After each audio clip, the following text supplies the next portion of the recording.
Patience.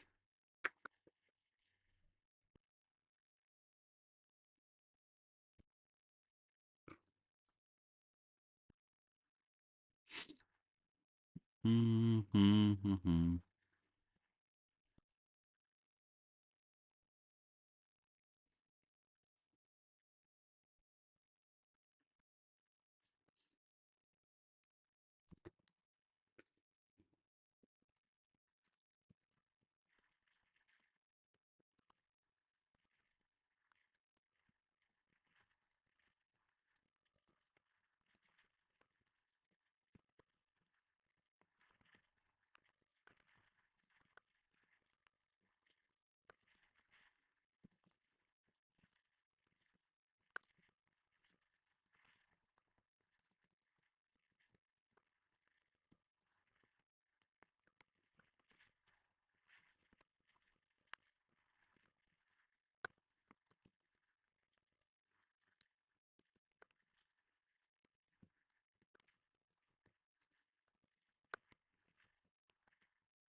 Okay, I'm reading the Truth and Reconciliation report live on my website and on YouTube.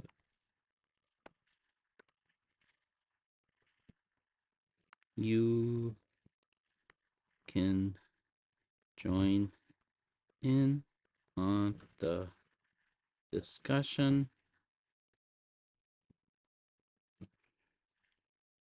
Something like that, anyways. Publish.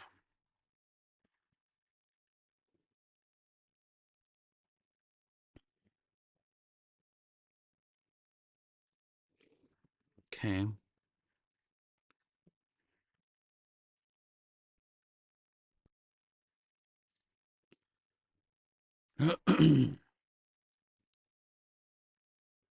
mm,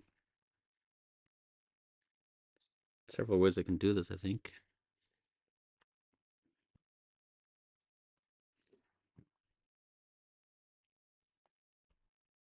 Mm,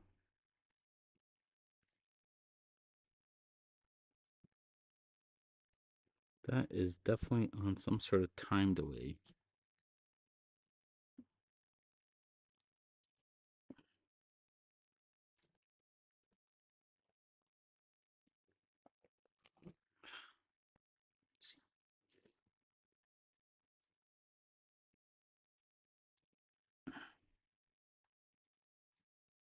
Okay.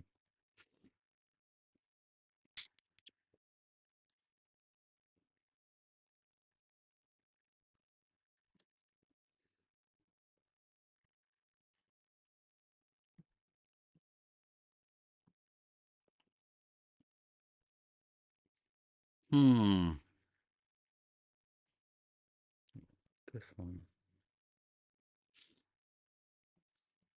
To some people, reconciliation is the reestablishment of a conciliatory state. What does that mean? Some reestablishment of a conciliatory state. I'm not sure what that means. What is a Conciliatory state. Conciliatory? No, I don't think it's conciliatory. Conciliatory. Yeah. Conciliatory. Based on the provided search results, a conciliatory state, sometimes described as a conciliatory state of structure or approach, refers to a political entity, particularly in post-independence or diverse contexts, that acts to manage potential conflicts through inclusive policies and broad distribution of public goods. What? Refers to the actions aimed at appeasing, placating, or pacifying someone to reduce anger. Oh, yeah. That's not cool. No, we don't want a conciliatory state. However, this is a state that many Aboriginal people assert never has existed between Aboriginal and non-Aboriginal people. This is true. We have never been tried to appeased.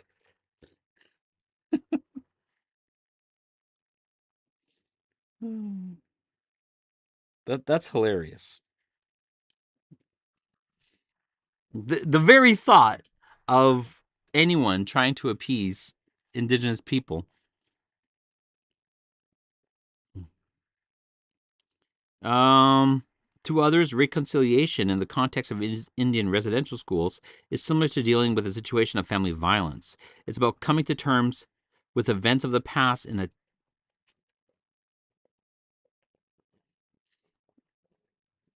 My dog's stretching.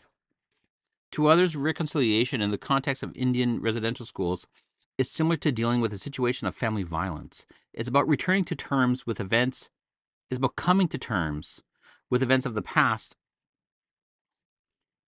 in a manner that overcomes conflict and establishes a respectful and healthy relationship among people going forward. It is in the latter context that the Truth and Reconciliation Commission of Canada has approached the question of reconciliation. To the Commission, reconciliation is about establishing and maintaining a mutually respectful relationship between Aboriginal and non-Aboriginal peoples in this country.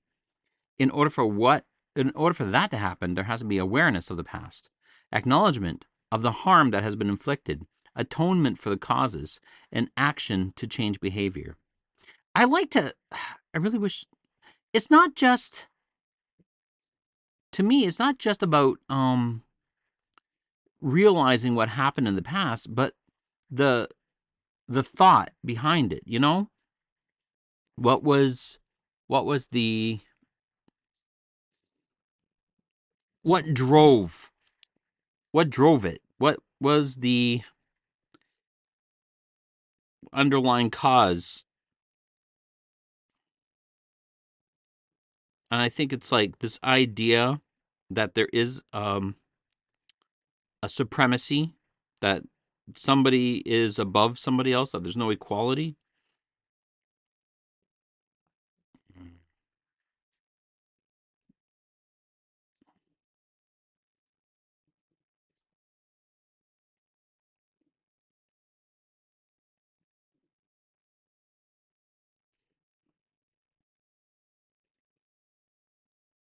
Copy the link.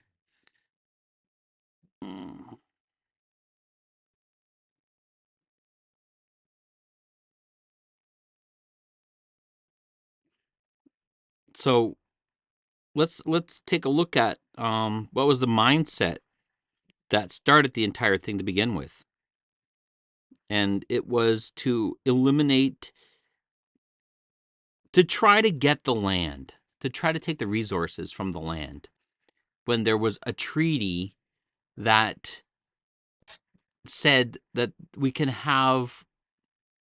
share. You know what I'm saying?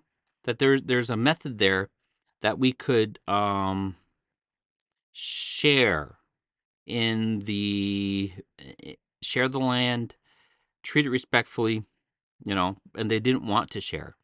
So they said, this is a Christian nation, and we want to civilize them when and they actually said this at the House of Commons. We just want to eliminate the culture of the indigenous people to get rid of our fiduciary responsibility, or our stake and our word in the treaties that we agreed to.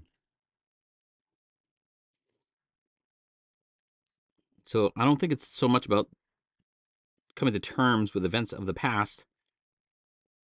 It is that, but also I think you need to recognize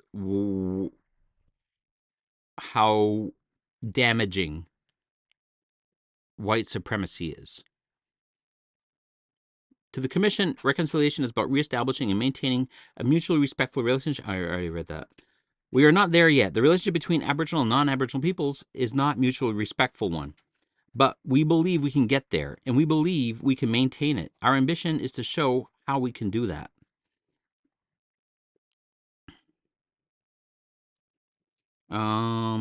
In 1996, the report of the Royal Commission on Aboriginal Peoples urged Canadians to begin a national process of reconciliation.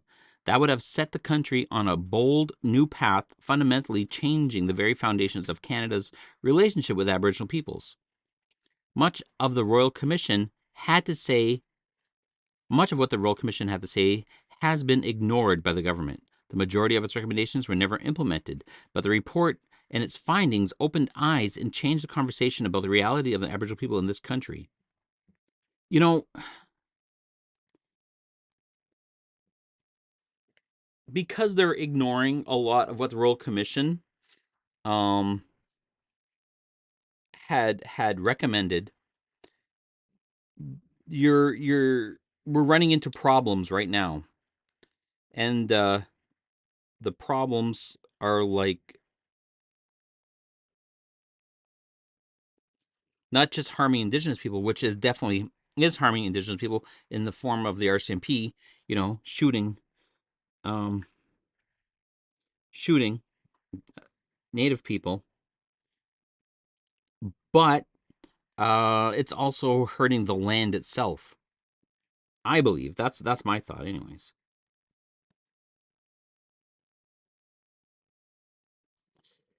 Not just harming Indigenous people, which is definitely is harming. Well, all right. In 2015, as the Truth and Reconciliation Commission of Canada wraps up its work, the country has a rare second chance to seize a lost opportunity for reconciliation. We live in a 21st century global world. At stake is Canada's place as a prosperous, just, and inclusive democracy within within that global world. At the TRC's first national event in Winnipeg, Manitoba in 2010, residential school survivor Alma Mann Scott said, "The healing is happening. The reconciliation, I feel that there is some hope for us now, not just as Canadians, but for the world, because I know I'm not the only one. I know that Anishinaabe people across Canada, First Nations, are not the only ones. My brothers and sisters in New Zealand, Australia, Ireland, there's different areas of the world where this type of stuff happened and is happening. I mean, just look what's happening in Israel right now. I don't see it happening in a year, but we can start making changes to laws and to into education systems so that we can move forward. Reconciliation must support Aboriginal peoples as they heal from the destructive legacies of the colonization that have wreaked such havoc in their lives. But it must do even more. Reconciliation must inspire Aboriginal and non-Aboriginal peoples to transform Canadian society so that our children and grandchildren can live together in dignity, peace, and prosperity on these lands we now share. The urgent need for reconciliation runs deep in Canada. Oh.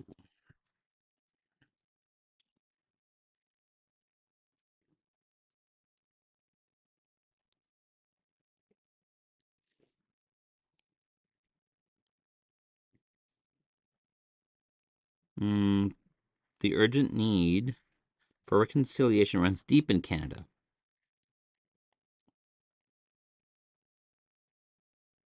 I wonder why that's blurry. Expanding public dialogue and actions on reconciliation beyond residential schools will be critical in the coming years. Although some of the progress has been made, significant barriers to reconciliation remain. What are those barriers? the relationship between the federal government and Aboriginal people is deteriorating instead of moving forward towards reconciliation. There have been divisive conflicts over Aboriginal education, child welfare, and justice. Oh, yeah, well, we're trying to work on those things. The Daily News has been filled with reports of controversial issues ranging from the call for a national inquiry on the violence towards Aboriginal women and girls and the impact of the economic development of lands and resources on treaties and Aboriginal title and rights. The courts continue to hear Aboriginal rights cases, and new litigation has been filed by survivors of day schools not covered under the Indian Residential School Settlement Agreement, as well as by victims of the 60s scoop, which was a child welfare policy that removed Aboriginal children from their homes and placed them with non-Aboriginal families. For a price, too, I believe. The promise of reconciliation, which seemed so imminent back in 2008. When the Prime Minister, on behalf of all Canadians, apologized to survivors, has faded. It's like, I don't know, I apologize. Isn't that enough? I'm sorry. We tried to go back on our treaties and our promises.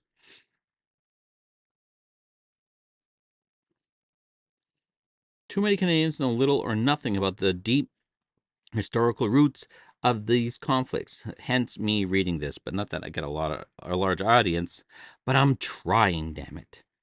This lack of historical knowledge has serious consequences for First Nations, Inuit, and Métis peoples, for Canada as a whole.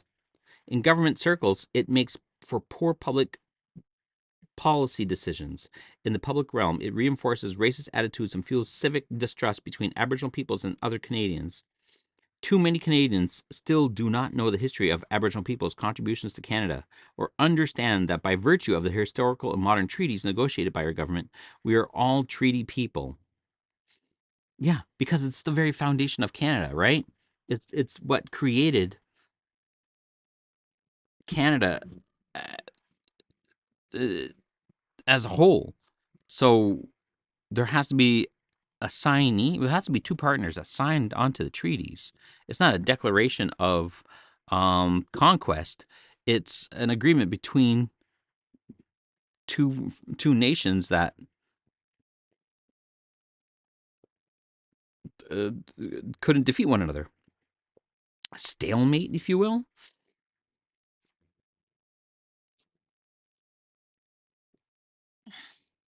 Maybe not. I don't know. In government circles, it makes for poor pulp. Oh, yeah. Too many Canadians still do not know the history of Aboriginal people's contributions to Canada. Treaty people history. History plays an important role in reconciliation to build for the future. Canadians must look to and learn from the past.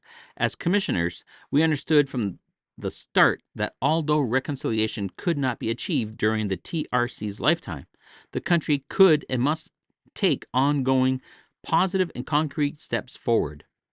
While the Commission has been a catalyst for deepening our national awareness of the meaning and potential of reconciliation, it will take many hands, and hearts working together at all levels of society to maintain momentum in the years ahead.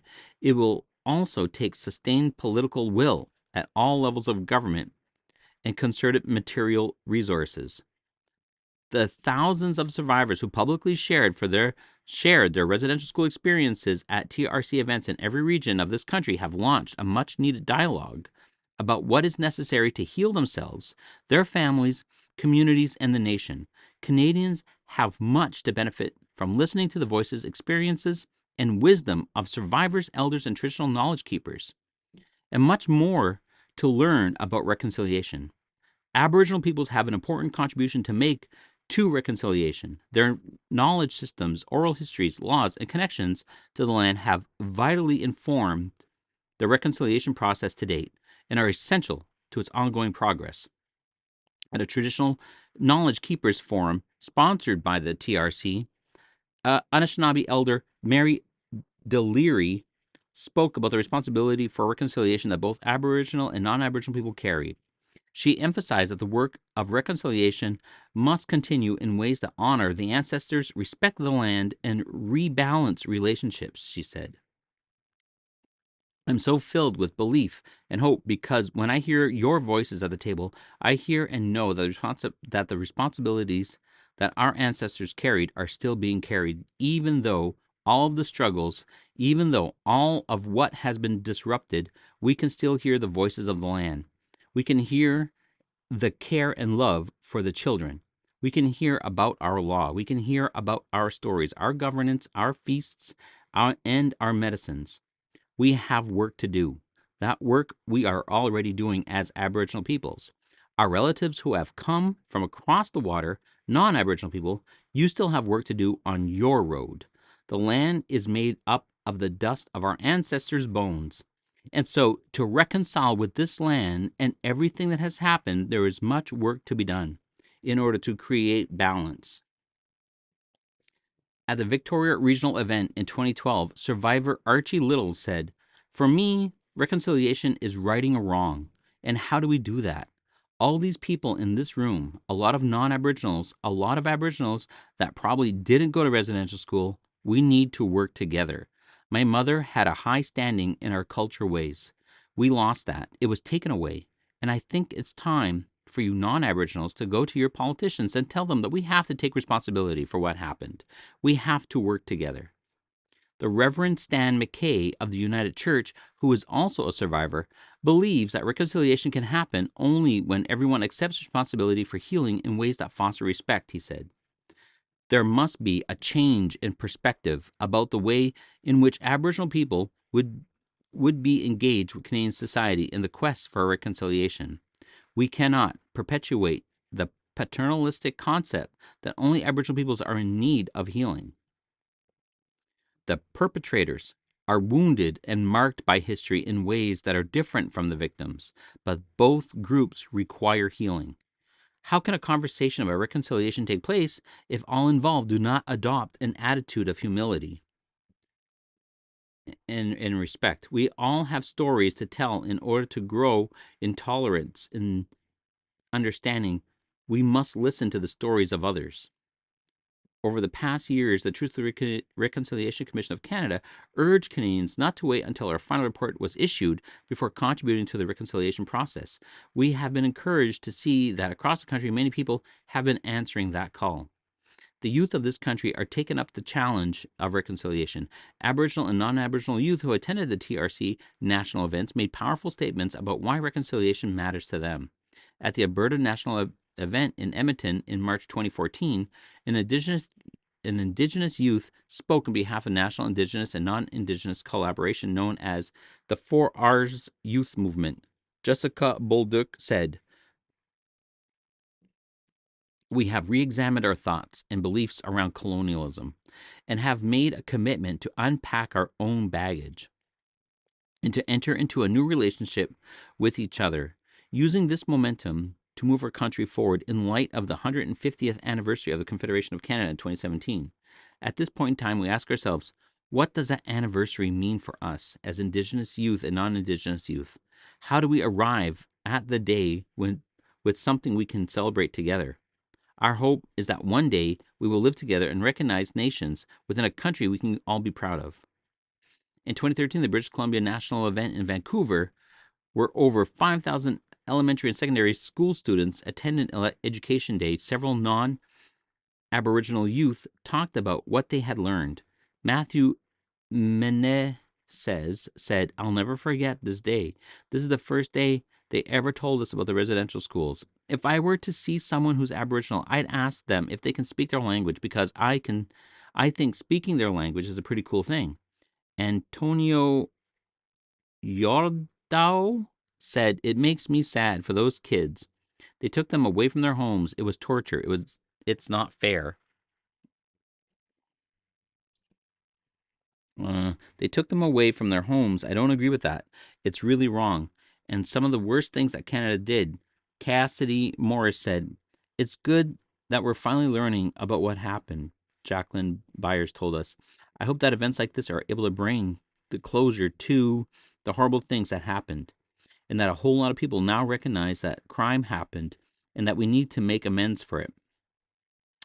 At the same national event, TRC's honorary witness, Patsy George, paid tribute to the strength of Aboriginal women and their contribution to the reconciliation process, despite the oppression and violence they have experienced, she said. She said, "Women have always been a beacon of hope for me. Mothers and grandmothers in the lives of our children and in the survival of our communities must be recognized and supported.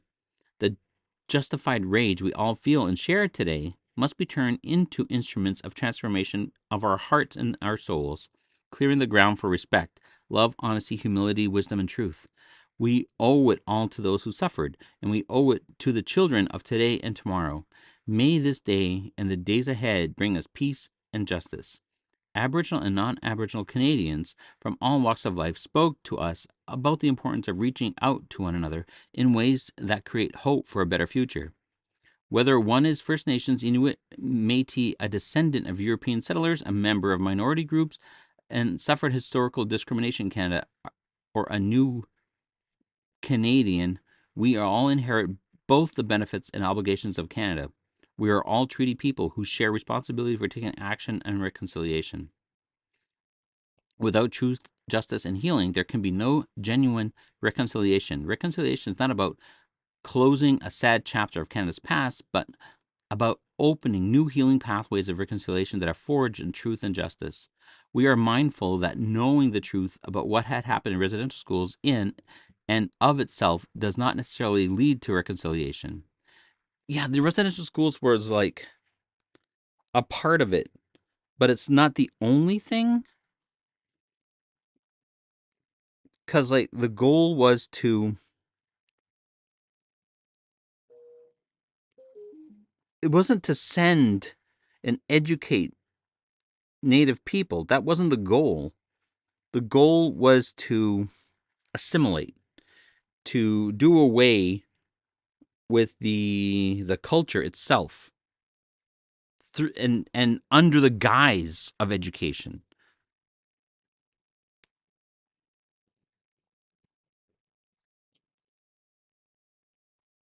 Without truth, justice is not served. Healing cannot happen. There can be no genuine reconciliation between Aboriginal and non-Aboriginal peoples in Canada. Speaking to us in a traditional Knowledge Keepers forum in June of 2014, Elder Dave Corshane posed a critical question.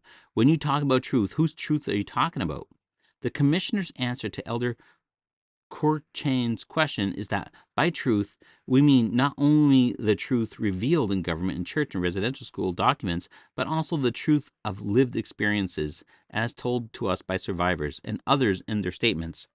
To the commission, together, these public testimonies constitute a new oral history record, one based on Indigenous legal traditions and the practice of witnessing. As people gathered at various TRC national events and community hearings, they shared the experience of truth-telling and of offering expression of reconciliation.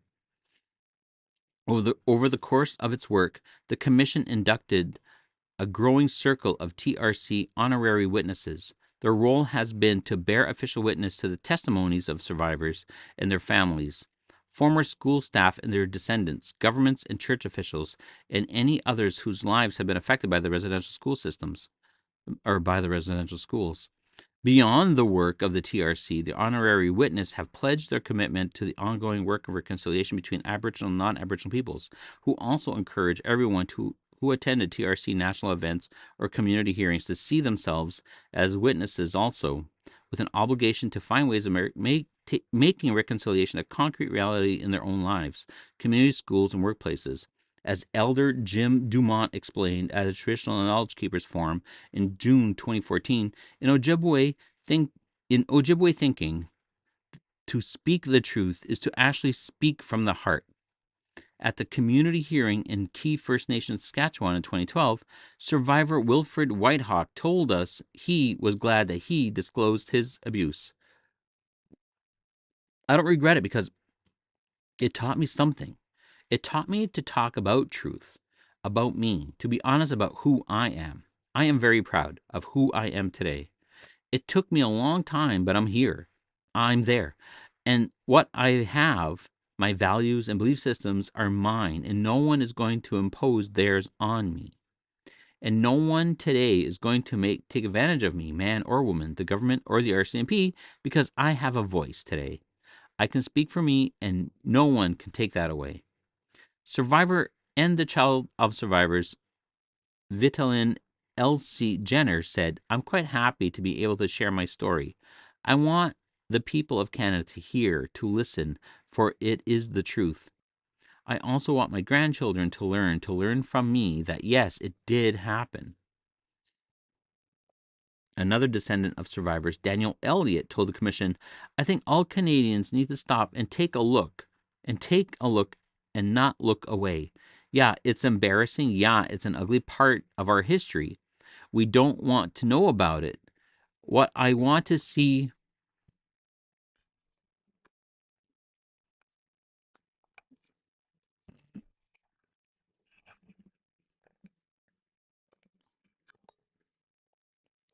Some technical problems with lighting.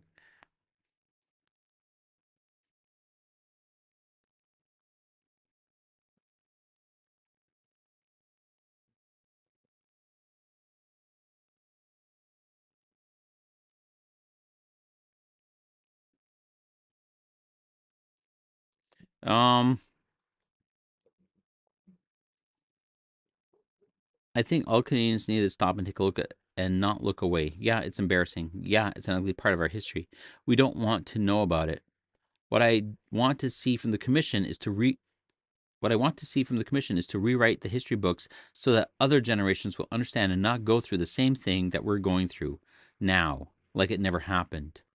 President of the Métis National Council, Clement Cartier, spoke to the commission about the importance of truth and justice and reconciliation at the Saskatchewan National event. He said, the truth is important, so I'll try to address the truth and a bit of reconciliation as well. The truth is that the Métis Nation, represented by the Métis National Council, is not a party to the Indian Residential School System Settlement Agreement.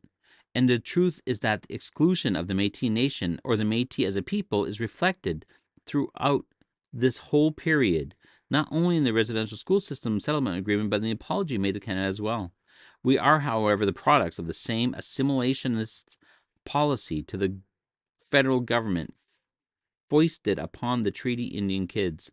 So there ought to be some solution. The Métis boarding schools, residential schools are excluded. We need to ensure that everyone was aware of that, and hopefully, some point down the road, you will help advocate and get the governments or whoever is responsible to accept responsibility and to move forward on a path of reconciliation or to reconciliation, because reconciliation should be for all Aboriginal people and not only some Aboriginal peoples.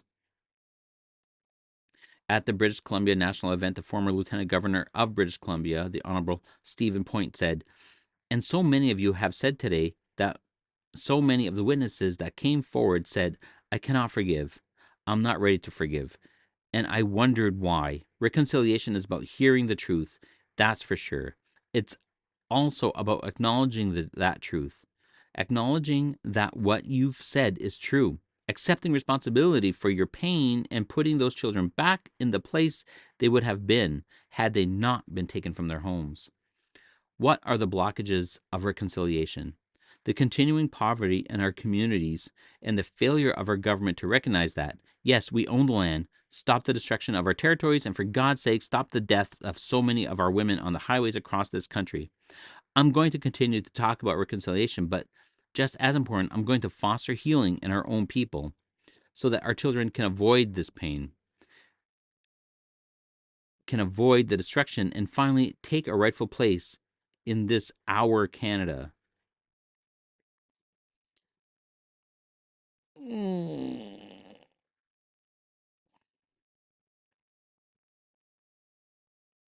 Ugh. I need some water. I need like a break. Oops.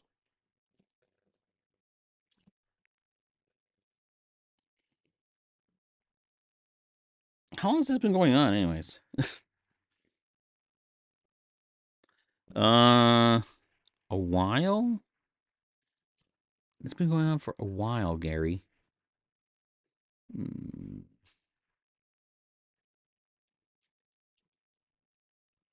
Minutes. It's been going on for minutes. 12 minutes at least.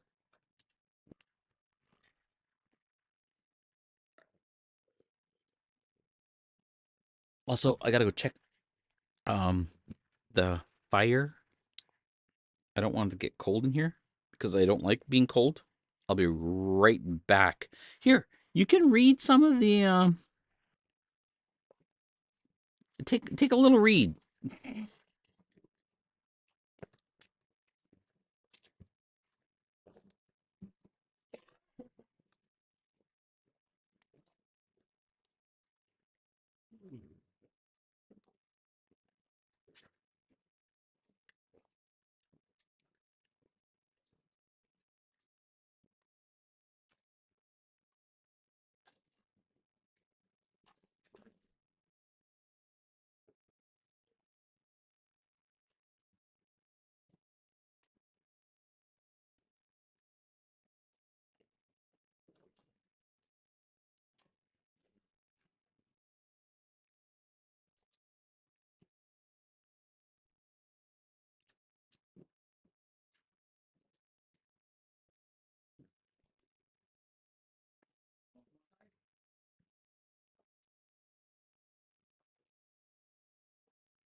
Mm-hmm. Hey, it's cold. I'm cold.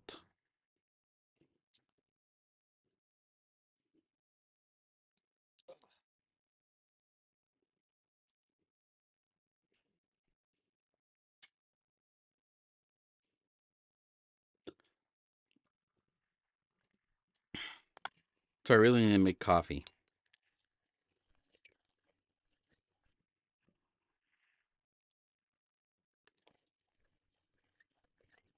I'm grinding it with this old timey grinder.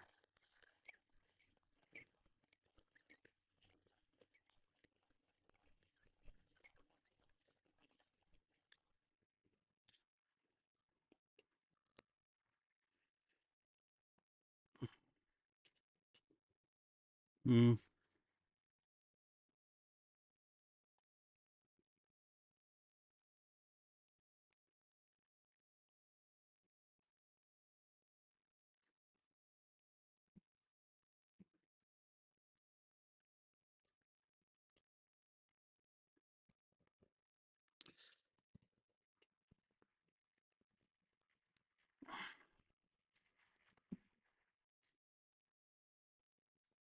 Hmm. Interesting. Let's see. What's my password?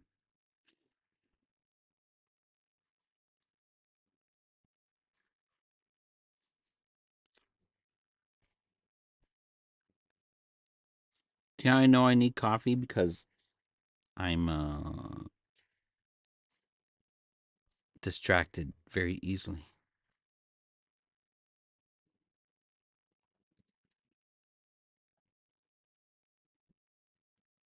Come on.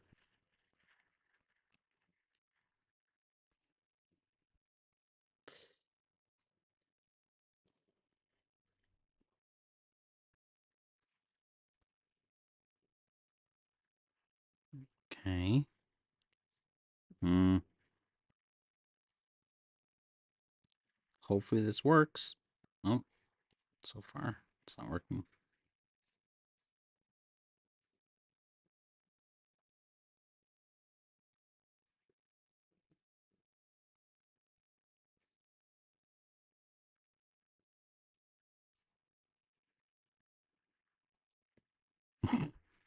What the hell? Ugh. Why is life like this?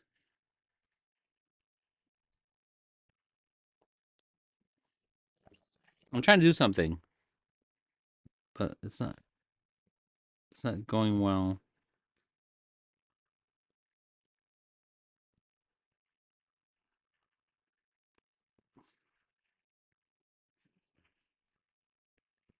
Nope.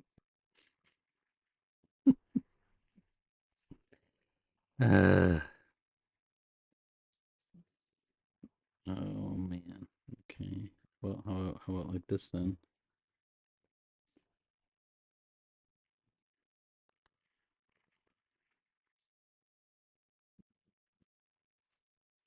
Mm. Mm-mm.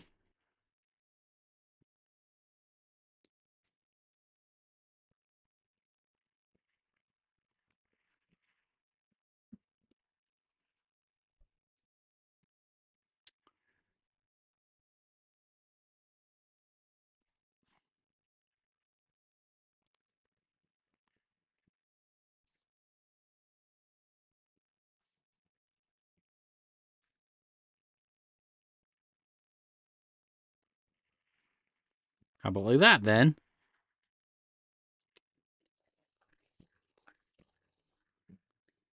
Ugh.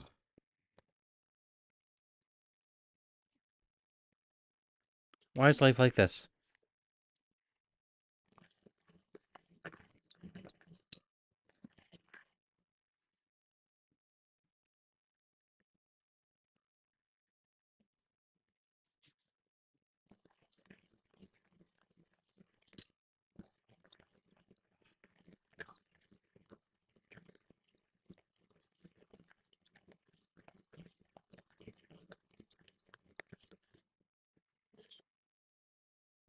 Takes a long time. I only got like that much.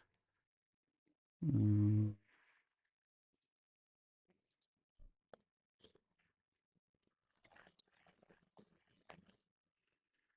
Truth and reconciliation. What?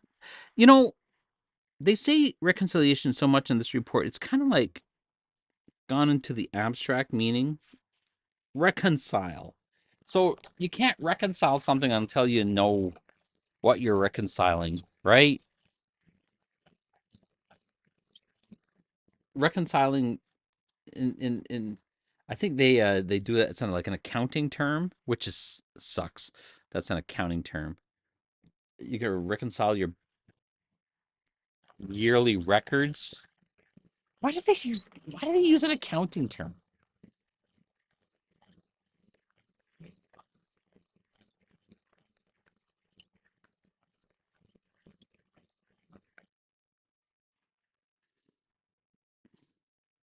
When former residential school staff attended public the staff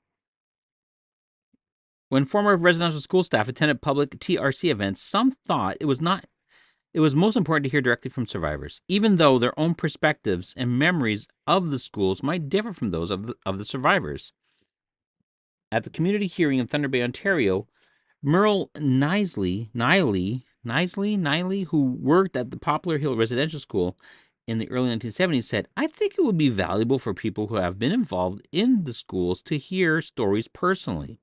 And I also think it would be valuable when it's appropriate for former students who are on the healing path to hear some of our stories or to hear some of our perspectives." But I know that's a very difficult thing to do. Certainly, this is not time to try and ask for all those former students to sit and listen to the rationale of the former staff because there's too much emotions there. Yeah, you think the rationale, and there's too little trust. You can't do things like that when there's low levels of trust. So I think really a very important thing is for former staff to hear the stories and to be courageous enough to just hear them. Where wrongs were done, where abuses happened, where punishment was over the top, wherever over the top. I don't Should there even be punishments? Wherever sexual abuse happened, somehow we need the courage to sit and talk about that and apologize. I don't know how that will happen. See, again, I think if you just look at, oh, okay, some atrocities happened. The atrocities were not the goal. The goal of the schools were to eliminate the indigenous way of thinking, their worldview. And because they saw, like, the teachers, the politicians saw the native people as subhuman, they felt it okay to discriminate against their rights. And it's that idea of superiority that perpetuates that rationale. But you gotta understand, you're subhuman. You need to be assimilated into the body politic. Your way of life is wrong. We must change you.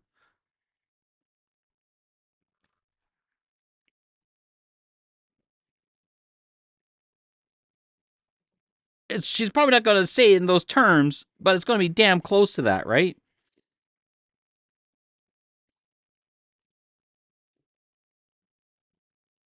Where wrongs were done. The entire concept of the residential schools and the entire concept to eliminate indigenous people in order to get to the resources on the land is wrong.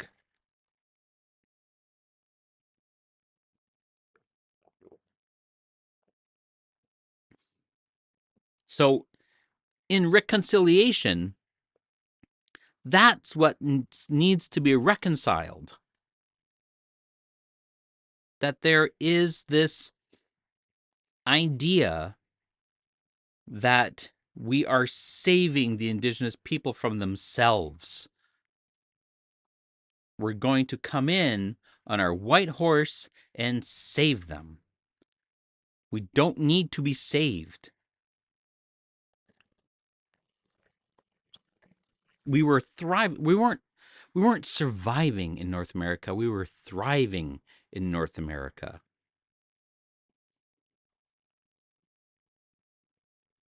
And people have been thriving in North America for a very, very, very long time. Or right across the world, human beings were surviving. It's only until the industrial age, this quote superior way of life, do we now see that the world can't handle us. This superior way of being is not sustainable.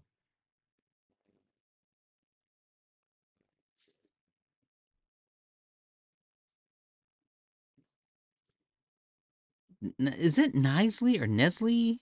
Niley's reflection highlight one of the most difficulties of the commission faced in trying to create a space for respectful dialogue between former residential school students and staff.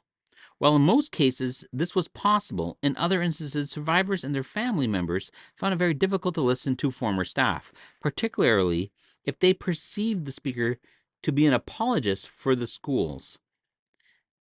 At the TRC Victoria Regional event, Brother Tom Kavanagh, the District Superior of Oblates of Mary Immaculate for British Columbia and the Yukon, spoke about this time as a supervisor at the Christie Residential School.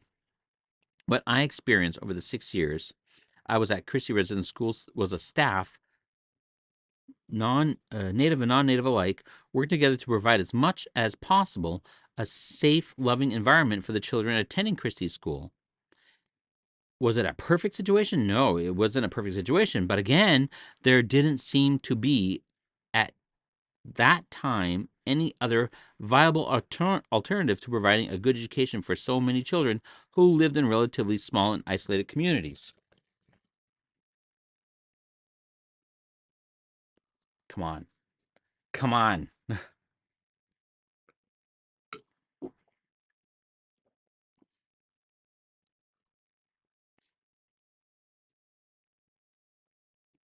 I don't even see the school system as a very good system at all for educating.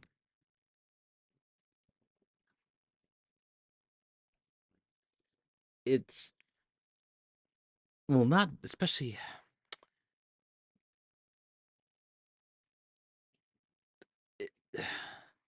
We seem to only focus on like reading, sitting in a classroom and reading. Maybe it's changed. Maybe I'm not so much involved in the education system today. Maybe I should go and look more into what's going on in a classroom. Maybe it's different. But when I went to school,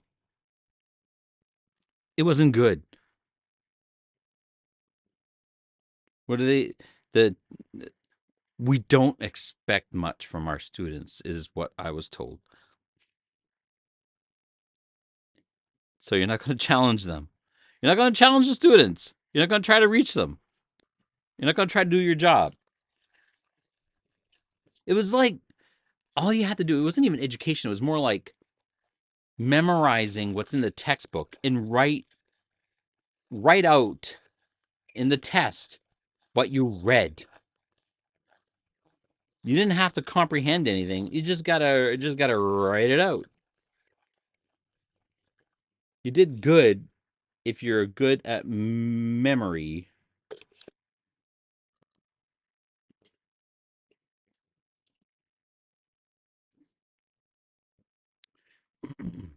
Survivors and family members who were present in the audience spoke out, saying, Truth, tell the truth, Brother Kavanaugh replied. If you give me a chance, I will tell you the truth. When TRC Justice Mary Sinclair intervened and asked the audience to allow Brother Kavanaugh to finish his statement, he was able to do so without further interruption. Visibly shaken, Kavanaugh then went on to acknowledge that the children had also been abused in the schools, and he condemned such actions, expressing his sorrow and regret for this breach of trust.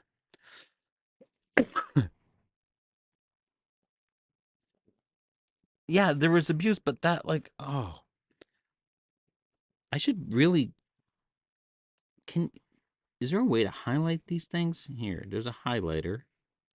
It's supposed to be a highlighter. Come on. Let's say yellow.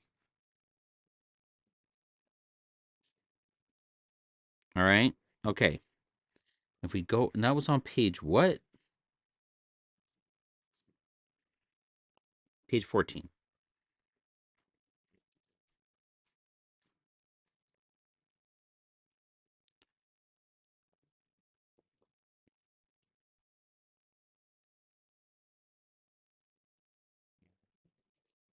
I'm trying to find out.